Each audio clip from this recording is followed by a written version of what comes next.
Good morning, everyone. This is Karma Bauman. Thank you again to all of you for joining us on these Untracked webinars on Sunday mornings. We certainly look forward to getting together with you on Sunday mornings. A couple logistics, just in case some of you may not be familiar with this platform for webinars. On your top right is the chat box. It's a moderated chat box, which simply means when you enter something in at the bottom of that box and click send, Ben and I will see it from our end and we will respond accordingly to that, whether it's comments or questions or thoughts. We love to hear from you, so don't hesitate to use that. The other method we have of interacting with us, if you desire, is at the bottom of your video. You'll see a button that says, I believe, ask a question.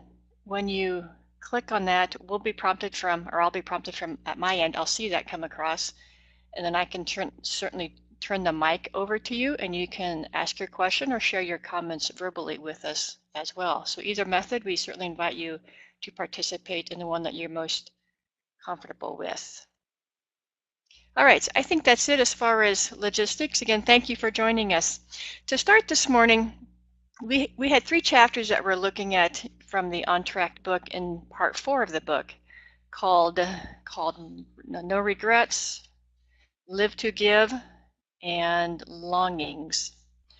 I'm going to start out this morning. I'm going to share briefly just some of the ideas or thoughts that jumped out at me as I was reading these chapters. I mentioned to Ben, I think it was last evening, I'm really enjoying part 4 of this book. Part 4 seems to really resonate as I read it. There's a lot of oh yeah moments for me as I read these chapters. And from each of the chapters, the idea that jumped out at me in the No Regrets chapter, and I love these couple of sentences. Ben is sharing about that everything works out for good in the end, and how he wants to live his life drinking from that fountain, if you will. But I love where he shares, this is why choosing and experimenting and risking and failing and learning from our mistakes is so important to us. This is why we innately know a focus on the good of others will satisfy us when our time ebbs away. I think it's a great reminder of always being encouraged of in the end, good will win out. In the Living to Give chapter, I love the idea of, and I don't think we talk about this enough, especially if we're coming from maybe a Christian background, if you will. In the Christianity world of things, we often talk about giving our lives away. But what we don't talk about enough, I feel, is, but how do we live to give our lives away and make it sustainable? And I think Ben does a great job of touching upon that in this chapter, and I'm looking forward to hearing more about his thoughts with that.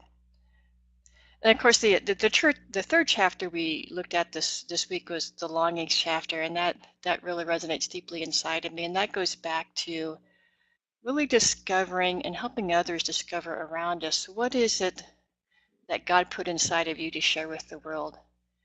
And how can we go out and make a difference in our communities, in our workplaces, in our families, in our friendships? What is it inside of us that we can share with others to make a difference? So those are the ideas that jumped out at me. But before even we get into that, I meant to ask Ben this question last week, and I forgot. But the title of part 4 of this book are a bunch of P words, if you would. And I'm going to try and say them, and then Ben will correct me when I missay them. And I wanted him to share a bit with why the title of this section for part 4. And the title is Percipience, Perspicacity, Perspicuity, and Profundity. Oh, sure. So Ben, let us know why it's titled as such, and then move on into the content for this week. You know, the crazy thing about people that like to communicate and like to talk is usually they love language, and I love language. I love words, and so when titling this, I was thinking of words that have the meaning of wisdom in direction, wisdom in where we're going and what we're doing.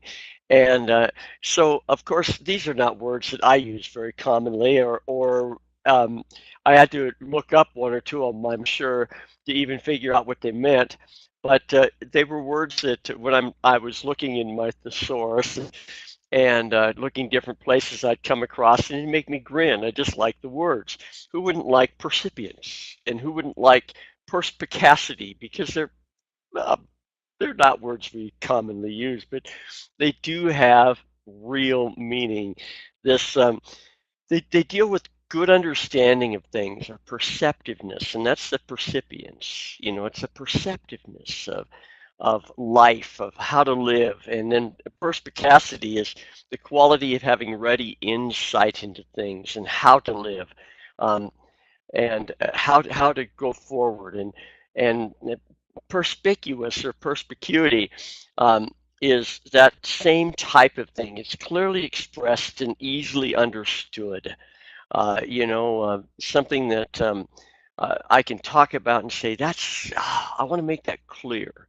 And there are, and profundity, of course, that deals with wisdom. Oh, that was profound, or whatever. It deals with deep insight, great depth of knowledge, those kind of things. And of course, in the meaning of all those words and the use of all of them, I had to write "oh sure" at the end, as if I really feel proficient in all of those. Here's another P word.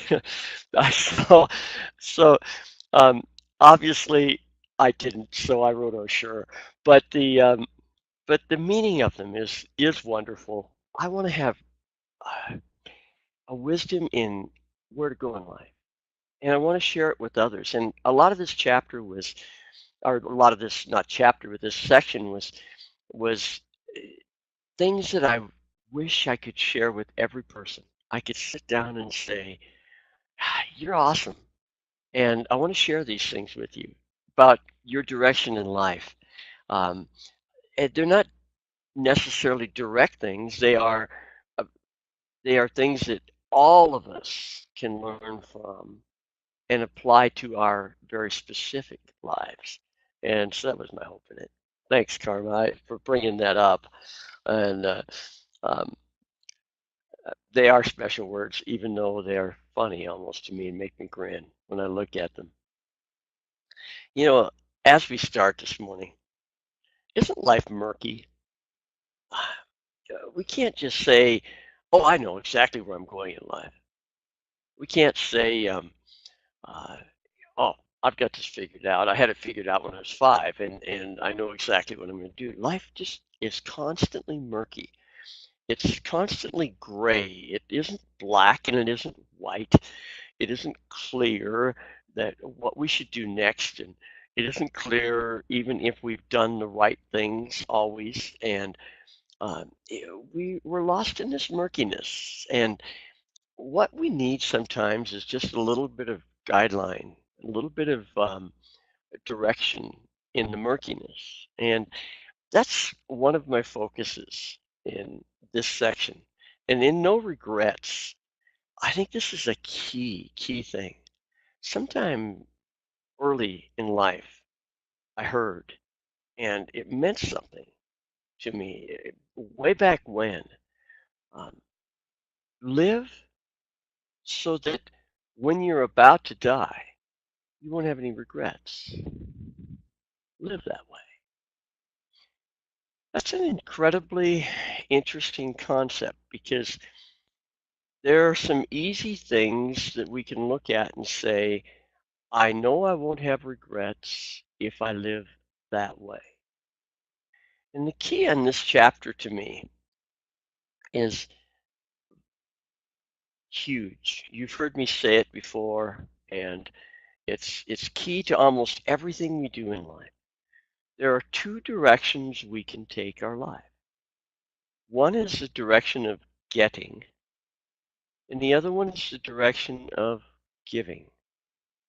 The one is the direction of selfishness. The other is the direction of selflessness. We have something inside of us that we can give away. We have something inside of us that is very pertinent to the success of this world.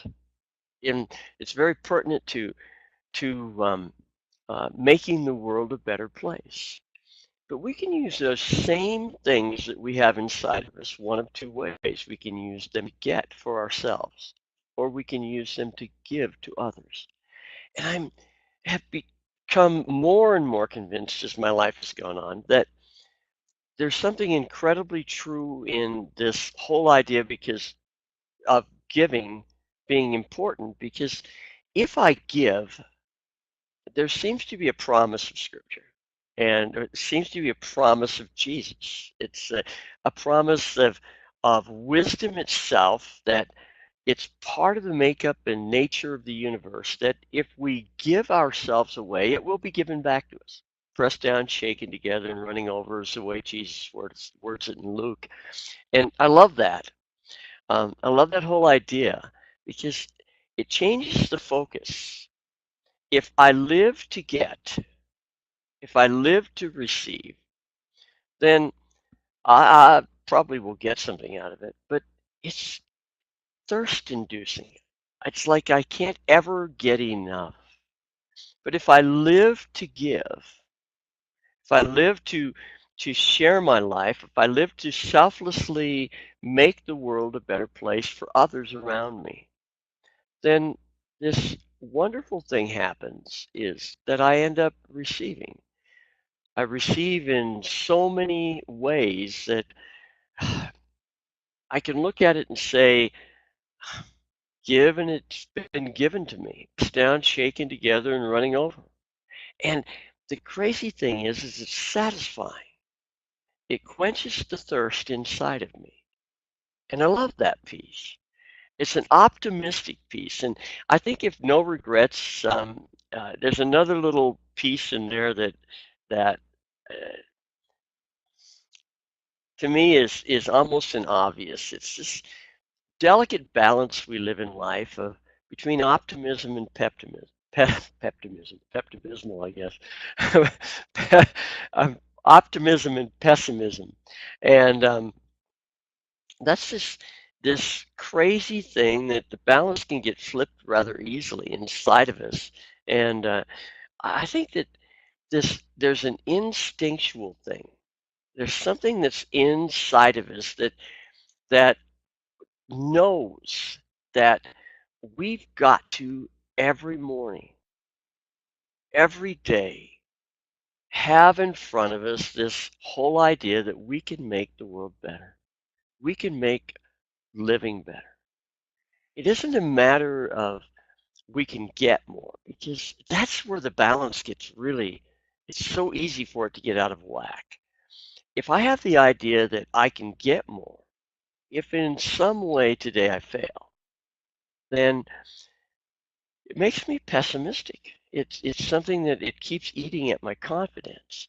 But if I live with the idea of I can give more and make the world a better place today for somebody, it's like pessimism can never quite get to me because I'm always in the mode of giving, and you can't fail giving. Oh, I shouldn't say you can't fail giving.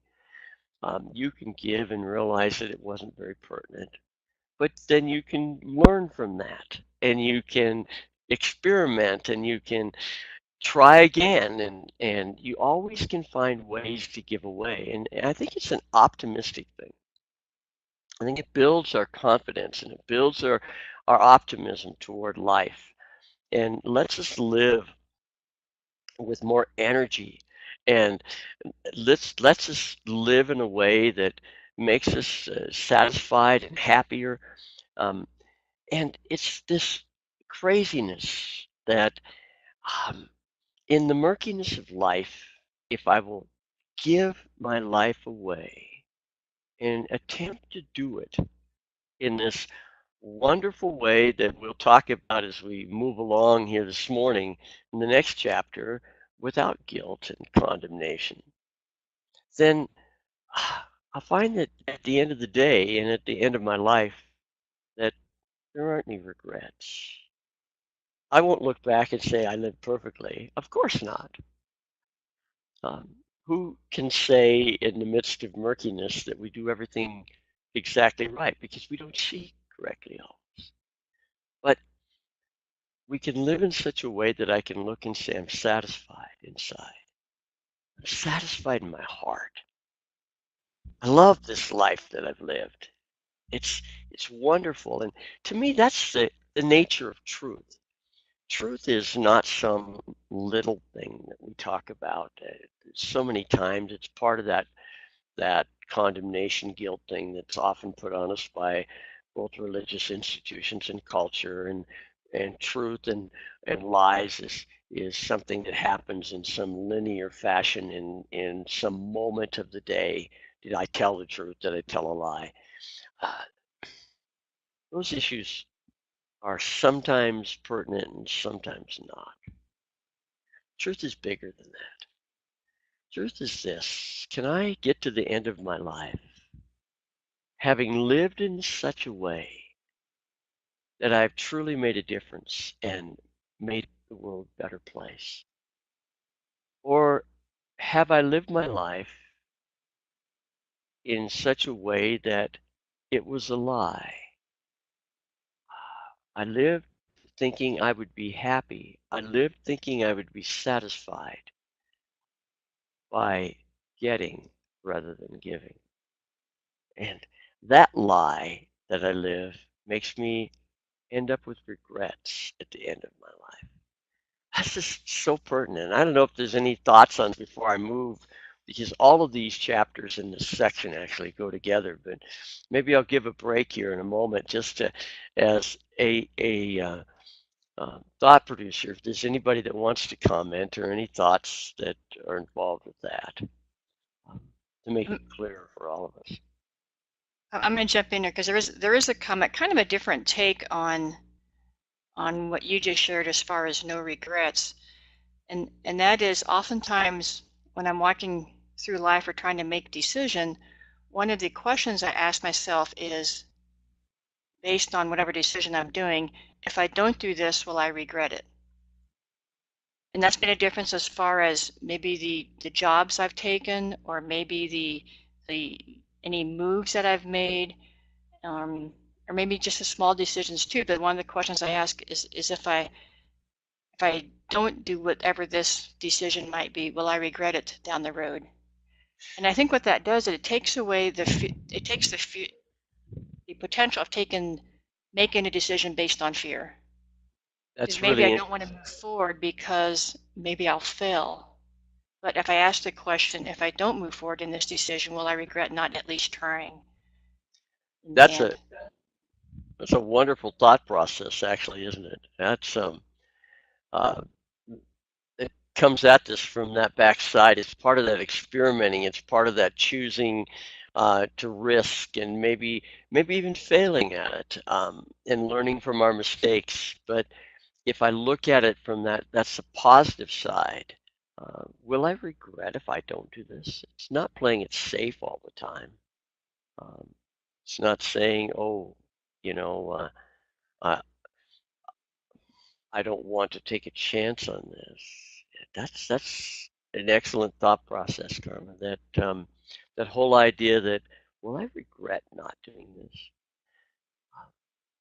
And within that, I would suggest that one of the keys to looking at it um, is this a selfish mode of thinking, or is it a selfless mode of thinking? Am I looking at it and saying, am I developing myself, um, or what I would love to do, what I want to do, in giving my life away and investing? Am I, if I don't do this, will I not be investing in what I need to invest in for my future in giving my life away? What an incredible thing. What a great thought process. Thank you for that. Anything else?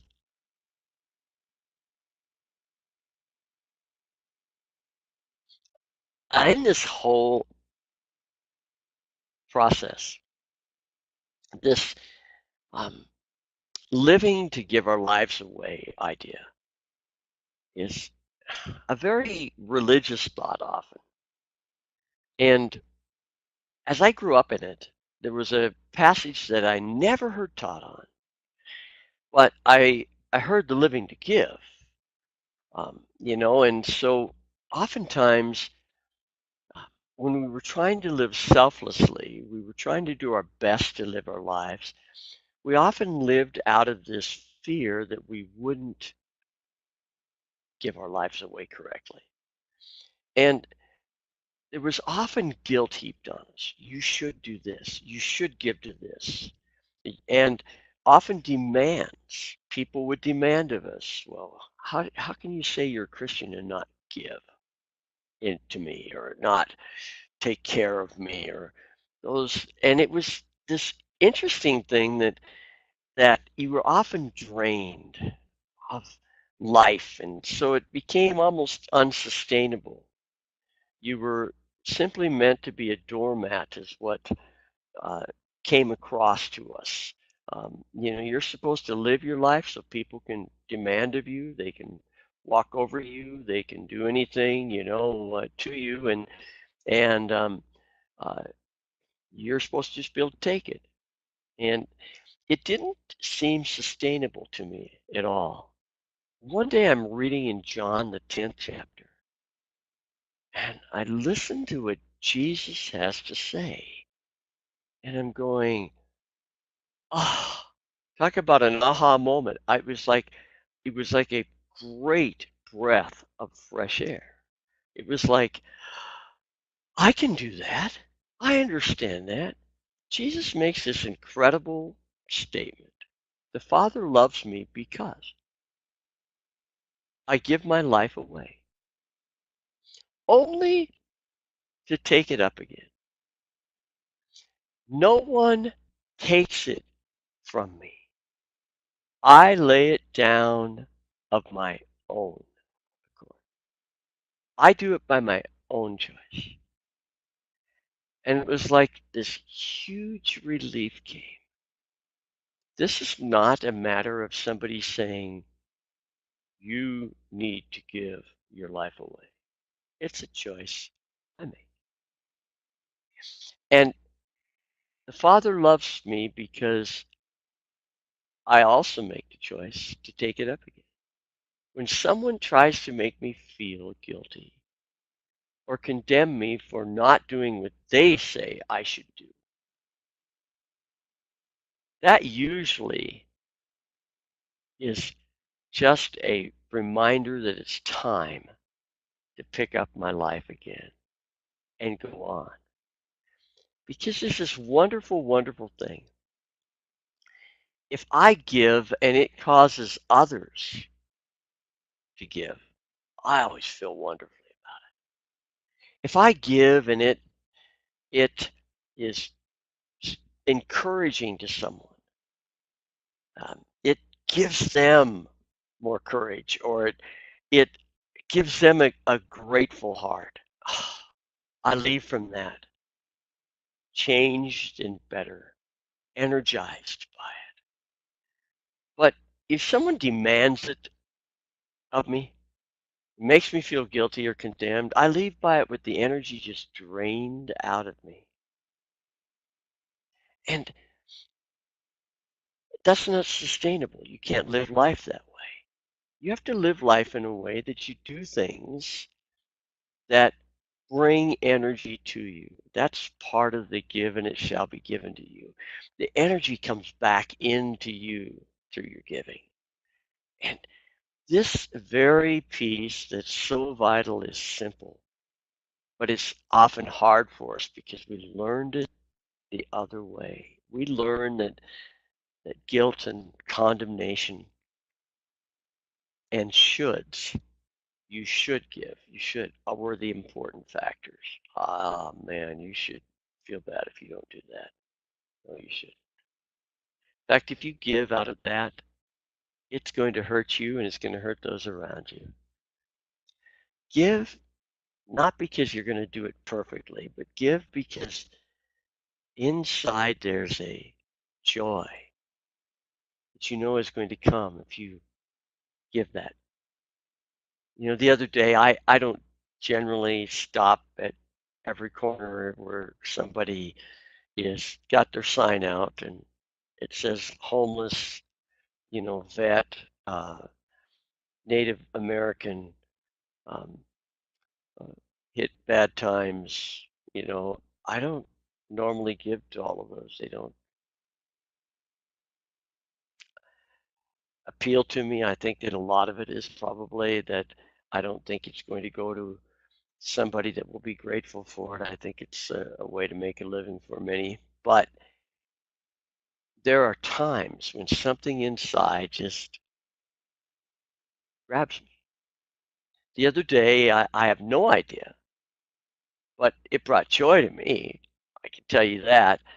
There was a lady, a young lady by the side of the road, and she had a sign, and I don't even remember exactly what the sign said, but it said single mother.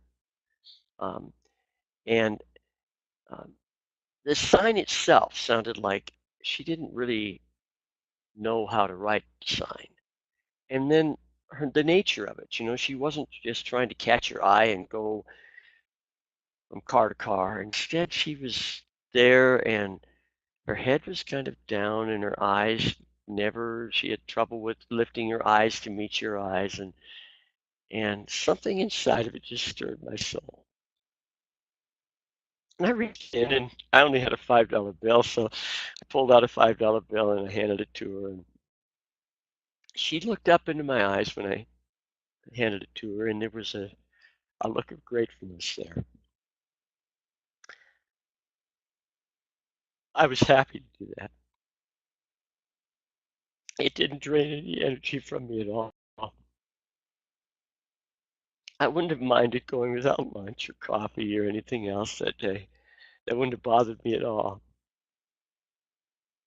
And it brought some satisfaction. I don't know. I won't have the chance to find out if she was for real or not. But there's something in us that wants to give well. And that's what this is all about. To sustain this, to live our lives in a way that we can give well for the rest of our lives, we have to have this ability to take up our lives, to take up our giving and say, no, I'm not giving there. I'm giving where it brings joy. The Lord loves hilarious, joyful giver. That's what Scripture teaches us. There's a One that couple can give with comments joy. here Oh, awesome. I want to share. One came in through email this past week, and he shares an experience. I'm just going to read it because I don't want to. He does a great job of explaining the scenario and the details in it. He says, many years ago, I was serving as the shore patrol officer for several U.S. Navy warships when visiting Barcelona, Spain. We patrolled the waterfront bars looking for sailors who were drunk or getting into trouble, and we'd escort them back to the ships. While we were on patrol one night, we walked past a blind old woman standing against a wall begging. I gave her some money, and she immediately folded her hands and started mumbling. I asked the chief petty officer with me what she was doing. He responded, "She's praying for you, sir." The memory of that moment will always be with me, and perhaps her prayers helped keep me safe during those years. Did that gift from me make a big difference in her life? Probably not. Did her gift to me make a difference? It sure did. And then we have another comment. Thank you so much for sharing your thoughts on this. It is so refreshing and so what I needed to hear. So often I feel guilty when I don't give, but to understand that it's a choice and that even Jesus says it's okay to take your life back is very freeing to hear this. Mhm. Wow, thank you. Both the first illustration, that, that's phenomenal. That's a um, anecdotal proof of this whole idea that if I give, it shall be given to me. The realization that that little bit that I gave, that was given that day to the blind lady, was it something that probably altered or changed her life? No, but in the gratitude of that moment when she prayed, it gave something back to you that was greater. Wow. And I love this. Uh, In comment here, the whole idea that it's freeing. That's what it was to me when I first saw that passage and realized I'd never heard anybody say that. I'd never heard anybody say, it's okay to take your life back again. It's okay to pick it up and say, no, I'm done giving here. I want to give where it brings joy. I'm not going to let it be taken from me. No man takes it from me. And if you start to take it from me, I'm probably going to pick it up and say, have a good life. I'm going to give to where it brings joy to me. That's huge, huge. I love this I whole concept. I think it's one of the biggest ones we know in life. want to add something else here, and it might turn into a question because it made me think also, Ben, as you were sharing. Sometimes we choose to give in an area that we feel led to give, and it brings joy for a while. But then, as time goes on, maybe that joy isn't there anymore, or the scenario changes. So I guess maybe the pondering is, or just the thought that kind of went through my mind, maybe sometimes there's probably a season to give in a certain area, and then that season changes, and we can feel free to move on versus feeling guilty about not giving to that particular cause or whatever it might be at that moment. Your I think thoughts on that's that? I think that's really important uh, that we understand that. I think that's in the very uh, idea of what Jesus is saying, that I lay down my life, but then I take it up again. Um, that's a choice that needs to be made, and I think you put that together with um, what the Apostle Paul tells us about giving, and the whole idea that giving should be something we do with joy in our hearts. And if it doesn't bring joy to us, then perhaps it's time for us to take our life up again, right at that level, and find where the joy is at in the giving. I think that that's a huge piece of living life sustainably, is that we need to find joy in our giving. And it's in the giving of every part of us. It's in the giving of our lives to others that we do the best if we do it joyfully, because we can sustain that. Without joy, we don't sustain. Without the satisfaction of living our lives in a way that leaves us with not thirsty, but um, satiated, feeling good. Um, we need that. And I think it's vital and important. It's not a selfish thing. It's rather that piece that says, I've actually done something worthwhile. I've actually given something that makes my life satisfied now. Great thoughts, great comments. Anything further on this? There's one other comment here. It says, as you're sharing this morning, I think of, and you've probably heard of this story about the starfish story. Sometimes I wonder, will I really make a difference if I do this? And yet I think of the starfish story, and I'll probably butcher this when I share this, of walking along the beach and there's all these starfish on the beach, and I lean down to throw one back into the water, and I wonder, does it really make a difference? And the response is, well, it made a difference to that one. So it's not about making a difference to lots of people, it's about making a difference to whoever God puts in front of us. You know, Karma, that was one of the life-changing stories of my life. I don't remember when I first heard of it, many, many years ago. And it was just kind of like a life-changing story. I think one of the things that has happened with that story and what it directed my life in, because that's such a great story, is so many times, and it's part of my nature and part of my temperament, that I think I've got to do all the big stuff. I've got to do all the life-changing things for the entire world. But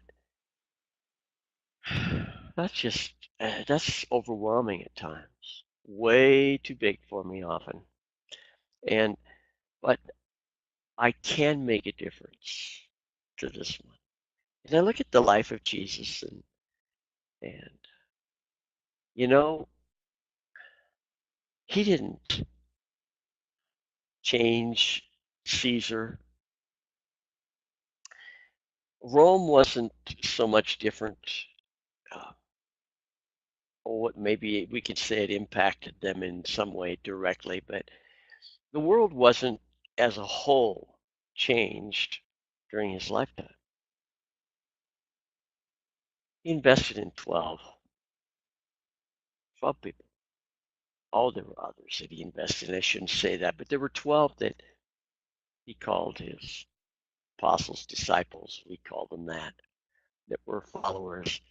And I think sometimes if we can make a difference in the lives of a few, it gets passed on because it's how it got passed on all throughout the world of that time that this whole idea of following Jesus, this way of life, got passed to the world is that he did it to one and they did it to someone and they did it to someone and it just gets passed on that way.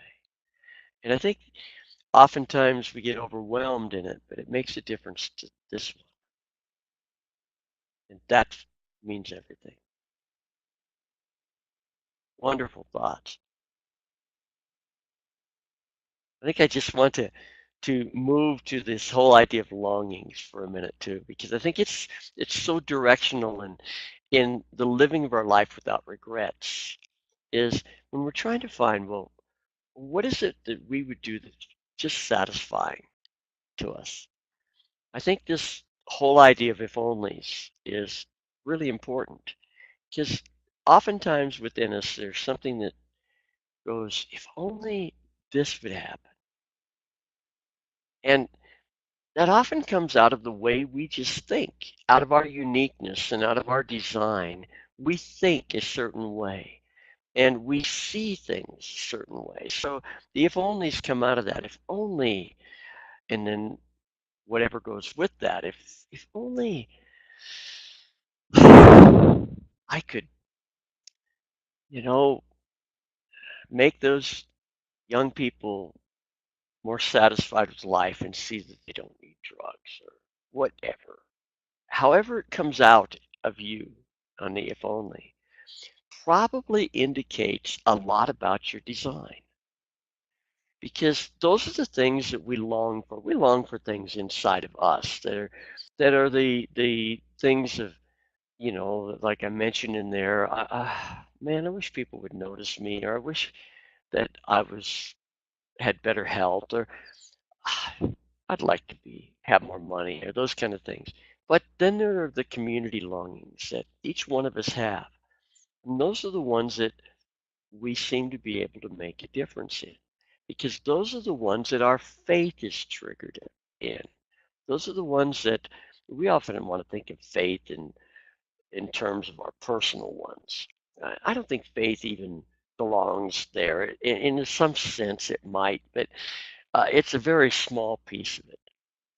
To me, faith is what we look at and we see from our perspective that others cannot see. It's that faith is the substance of things we hope for. It's the evidence of things that are not seen necessarily right now, but we can see what it would be like if we would do this. So I I look at this and I look and say, if I have a longing for something that betters life for someone, somehow, maybe it's that single mother whose husband has left her and she has children. And now life is tough for her. And my heart just goes out to her. And I want to look at it and say, how can I make that better? What if I do this? If only you can add the I to it and say, I can do this for that person, or I can do this for my community, or I can do this for that village in Africa, or I can do something that, and it just brings up a joy inside of me. Oh man, I'm going to do that. And if I can lead in that, those longings come out of who I really am inside. And they're the place that the Spirit of God wants to work in my spirit, I believe, where He's designed me to see things that others don't see as well. They don't it they don't spot it and notice that and say, if only we had this. If it's in those areas that I realize it would be helpful to each one of us if we could look at our if onlys, the ones we talk about, and we could begin to say, I can do that. I can do this piece to make that better. And I know in my own life, every time I would read this passage, that the Apostle Paul writes when he says, my dear children, for whom I am again in the pains of childbirth, until Christ is formed in you. And I realize this wonderful peace that God has placed inside of me that I see in. When I look at you, and I see you, and I think it's one of the great things that is hard for me, and in a world where we're on the internet all the time and I don't get to see you face to face like I'd like to. Everything inside of me wants to look you in the eyes and say, I want you to become exactly who you are, who God designed you to be. And I want you to do it, be that with Christ in you. I want you to do it like Jesus would do it if he were you. And there's these two things, and you hear me talking about them. You hear them in other places in the book that I consider to be so vital and important. And that is that I want you to be exactly who you're supposed to be. And the thing we can learn from Jesus in all of it is I can be that selflessly, giving my life away like he showed me how to do. That's the nature of God. I am who I am, designed by God to live my life selflessly, giving it away sustainably so that I can make the world a better place for those around me, for the ones God intended me to reach. That's what all of this is about. And I long for you to reach the place that you are doing and satisfied with no regrets, that you've lived your life just as you were designed to live it. And you've done it selflessly. How incredible that is. I don't know if there's any further comments, but if I could give that away to each one of you, I would do it. I would spend my life doing it if I felt that you could take it and run with it. We have one comment here. I hadn't thought of these longings as God's call for me. But hearing that and reading that in this chapter has inspired and motivated me to certainly move forward. Awesome. Awesome. I can't think of anything that is more gratifying for me personally than to know that somebody may grab hold of this and move forward with it. That's awesome. Anything else this morning?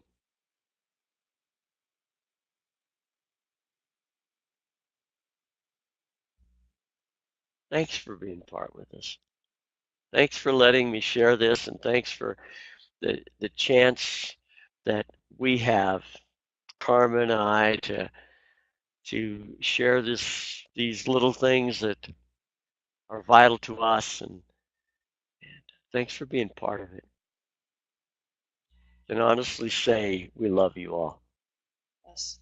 Thank you to all of you. And just as a heads up, next week we'll be finishing part 4. I think I misspoke a couple of weeks ago. I mentioned part 4 was the last part in the book. That is not true.